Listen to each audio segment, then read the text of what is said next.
there, lovely people. Welcome back to Digital Knowledge. In today's quick tutorial, you're gonna see how to remove suggested posts from Instagram feed. So to do that, first of all, we need to head over to our Instagram, of course. Once in there, make sure you have logged in into your desired account, and then head over to the, let's say, any post. Let's just say we want to remove this post and don't want to see this. So what you will do is tap on the three dots on the top right, and here tap on not interested, and repeat these for all unwanted posts. So yeah, this is how you can do it. You can also undo it by tapping on undo,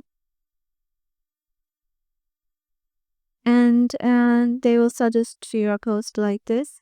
So you can select this, like you can manage your content preferences, so snooze all suggested posts in feed for 30 days. And yeah, this is how you can do it. Hope this video will help you out, and we will see you in the next video.